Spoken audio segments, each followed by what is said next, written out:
And thank you. I just wanted to start by saying thank you to all of you for staying here. I know it's been a long day and you've had a lot of talk, but I think it's still an important discussion that we're going to have on AI for sustainability.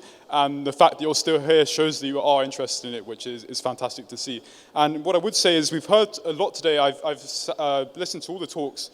We've heard a lot about technology, and we've heard a lot about sustainability, but mainly in isolation. So what we want to do with this final session is bring those two themes together and discuss how we can leverage technology like artificial intelligence to make a better world. And we have a fantastic panel of guests who are going to talk us through that. So first, I'd like to invite onto the stage Christian Noll, who's the managing partner for IBM Consulting in MENA. Welcome, Christian. We also have Ghassan Talhouk, who is the CEO of Socienta. Ghassan. And last but not least, we have Prateek Dwivedi, who is the founder of 5ire. Prateek. So, thank you all.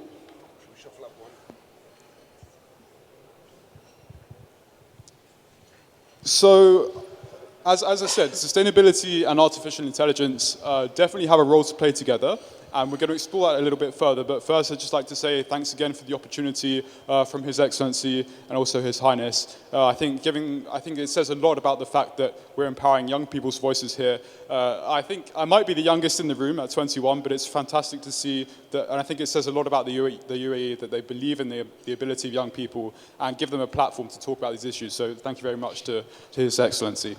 But to get into the substantive content of this session, I think first, we've got a range of guests who have different experience here, but I first want to sort of drill down into the basic issues that we're talking about here and talk about how we can use artificial intelligence to foster a more sustainable world. And I think, given his experience at IBM, I think 36 years, I think Christian is well placed to talk us through that. So Christian, can you talk a little bit more about how you see artificial intelligence helping to create a better world and a better environment? So absolutely. We live on an awesome planet, but we're not looking after it very well. And many of the resources in our planet are depleting. And that's really a tragedy at the moment. But one of the resources that's really increasing all the time on our planet is data. Information and data is everywhere, it's ubiquitous. Just look at this room, look at the mobile phones, all the devices we carry. We're generating data, visual data, measurement data everywhere. Now, one of the challenges we have, there's actually too much data in the world for us to make sense of it. And that's where artificial intelligence comes in. It's our ability to take these masses and masses of data and then distill sense out of them. And that's particularly important in the climate change agenda in so many different ways. Think of all the information that's out there that's telling us how climate change is happening, the sensors that are telling us what's happening with our planet today, and then how we can do something with that data to make better decisions and better informed decisions about how we tackle climate change. And that's the way IBM as a company is engaging in supply chains, with governments, with industry, and with many other organizations in looking at big data, looking at the wealth of data, and making sense of that through use of artificial intelligence. And often when we talk about sustainability or ESG, people quite often forget that it's not just about the environment, there's also the aspect of corporate governance and of social impact as well. So thinking more broadly about ESG and moving beyond the environment, how can we utilize artificial intelligence to foster a sustainable world when it comes to things like ethical supply chains? How can we use artificial intelligence to drive forward change on those sorts of issues? You're absolutely right. Let's take some of the topics out of the ESG agenda, for example, modern slavery. And how do you know that your supply chain isn't using illegal and compromised resources somewhere along the way? Well, one way is to use artificial intelligence to bring together all that data. So there may be an incident in another country somewhere that relates to some misgiving or some problem that's arising. Artificial intelligence can bring all of that together, can take the data and say, well, that could be relevant to you. One of the other aspects, of course, is there's a lot of data out there that's fake data, that's incorrect data. And again, artificial intelligence will help us take a look at that and decide, and working with the models that we're building to decide what's the correct data and to give us unbiased, as much as possible, information to make better decisions. It's all about making better decisions to save the planet.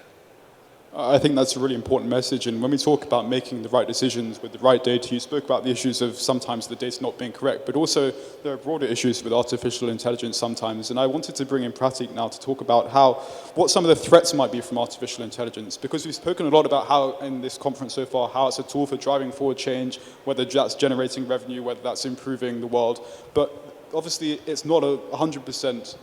It's not 100% in one way. So, what might be some of the issues that you see with the use of artificial intelligence? How importantly can we act to mitigate those? Well, as you mentioned, there's so much data. It's difficult to make sense out of it, and it's very important for us. What happens a lot of time is overcorrecting.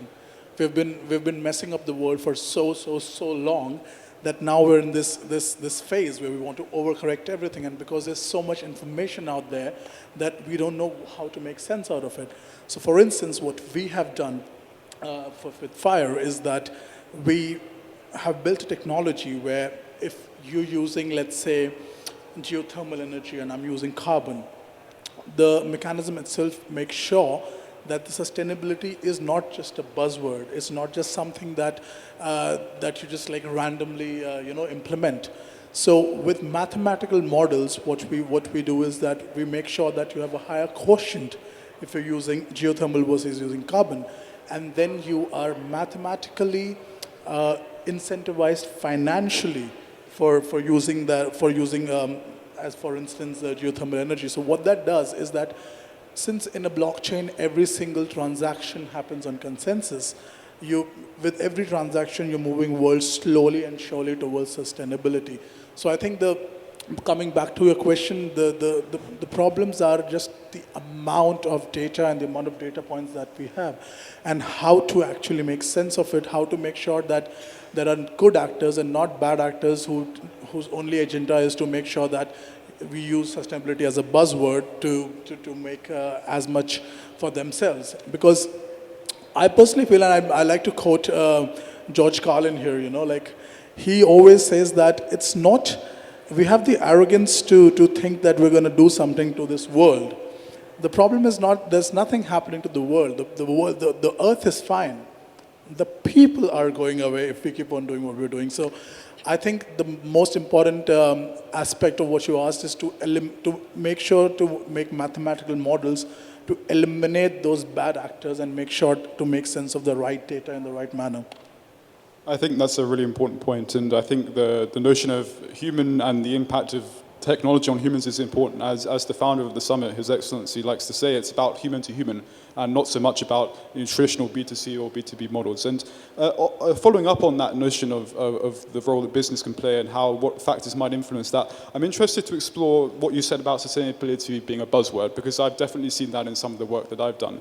But increasingly we're seeing governments taking action, implementing frameworks, trying to make sure that companies actually are declaring and meeting their obligations under these different frameworks. And so do you see that's something that's going to increase, and what role might that play in constraining business? How do you see that playing out in the future as more regulation comes in on these matters? Absolutely. I think that's the only way to go. We have already meddled enough with the human nature. So I think this is only going to increase because this is the only thing we can do to sort of undo what we've been doing for so long. And by the looks of it, when it's done in the right way, it seems to be working. As I said, when it's a buzzword, I can talk about the blockchain space, the extent of blockchain, extent of sustainability or ESG in blockchain is that, all right, we're going to buy some carbon credits or we're going to donate some to charity, which is, I guess, a good thing. But it's a very reactive measure. So with technology and AI coming in and people taking proactive measures to sort of make sure that we reach where we want to reach, I think it's only going to increase and it's only going to help. And so having talked a little bit about what the challenges might be in terms of regulating or not regulating sustainability and companies' obligations, I want to talk a little bit about AI as well, given that's a part of the topic that we're speaking about here. So Ghassan, what role do you think governments should regulate the use of AI more, or should they continue with the status quo? Because it's been described by some as the Wild West, because it's a new phenomenon that's emerged and we haven't quite got down to the point of putting in place the measures that might be needed to protect nefarious actors, protect us from nefarious actors or so on. So do you think it's something that should be regulated more, or what might the challenges be in doing that?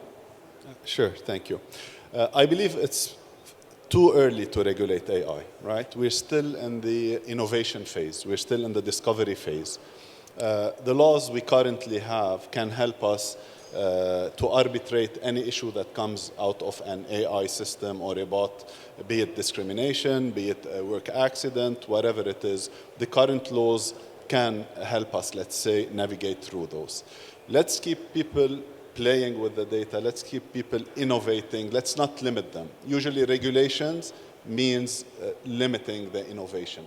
Once we reach a phase whereby it's becoming a bit uncontrollable, a bit dangerous, then we might sit and think, okay, how can we regulate it? But again, without limiting the innovation. Because we have to innovate more. I believe we're still at the infancy of the usage of AI, and a lot can come of it, and a lot of good stuff can come out of it. So that's, I'm totally against regulating right now, personal opinion. Yeah, I think that's an interesting perspective, and also not just to paint government as something that has an output on regulation, but also thinking about what the input of AI might be on government. How do you think governments around the world can actually embrace the power of artificial intelligence to improve, good governance and improve the mechanisms of politics? Because, of course, they have a role to play in regulating or not regulating certain aspects of technology, but also governments can utilize technology for good. So how do you see artificial intelligence helping governments to foster better societies and improve the work that they're trying to do? So, as my colleague just mentioned, we have immense amount of data, and governments have a lot, especially where we're moving towards e-government. So out of this data, we can build trends, we can see what's going on. You can use AI to predict natural disasters and then how to act on it. You can use AI for greener transportation. You can use, there are multiple use, focused agriculture, right? There are multiple use of AI. So governments need to start embracing it more and more. We need to have connected governments to have more and more data so we can look at the trend, so we can make more out of it. Honestly, the applications are limitless. We just need to be prepared for it, have the right data, have the right input. We need to start seeing chief data officers in every single ministry, in every single company, and make use out of this data.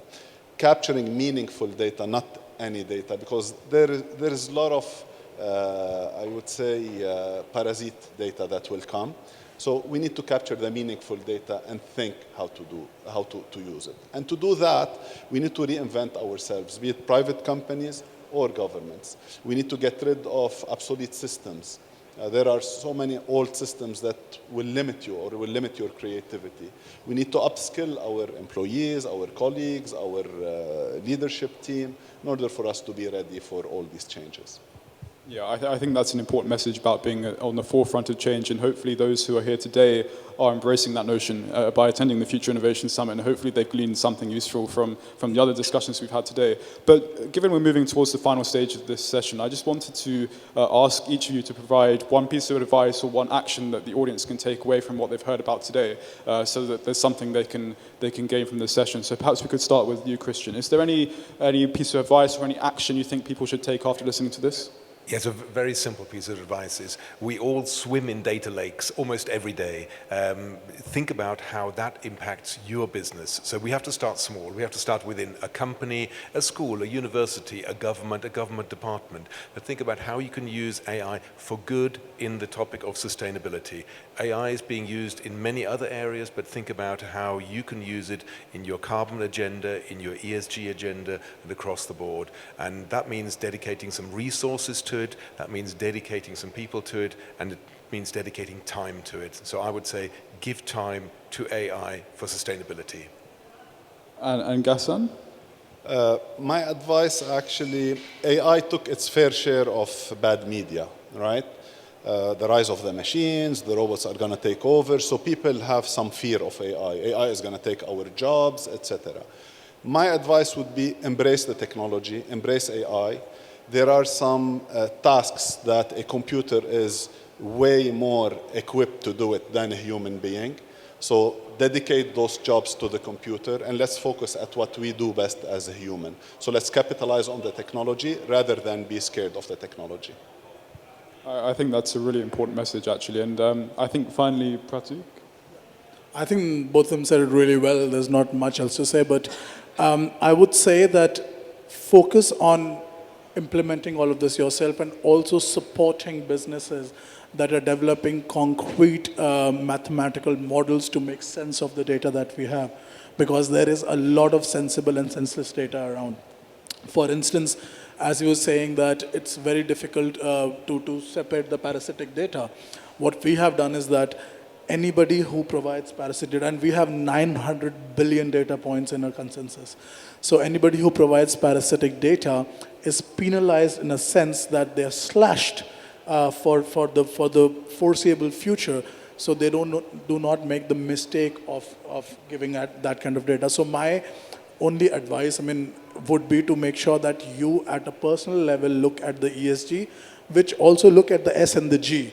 Because a lot of times we just look at the E in terms of when we say sustainability, we look at the environment. I think social and governance factors are all interlinked and they impact each other as well.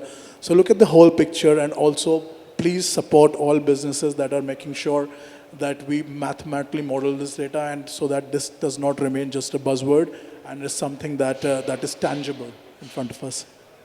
I think those are really important points. So I think to summarize, we've heard about the importance of, there's both challenges and opportunities that are presented by artificial intelligence when it comes to sustainability, and the notion of the fact that we should be paying more attention to and giving more resources is definitely one I think everyone should take away from this, and hopefully you've learned something interesting today, and I'm sure if you have any other questions you can direct them towards the panelists afterwards. But I hope you've taken away something from the session, and thank you for staying and listening to this important topic. So thanks for your time, everyone. Thank you.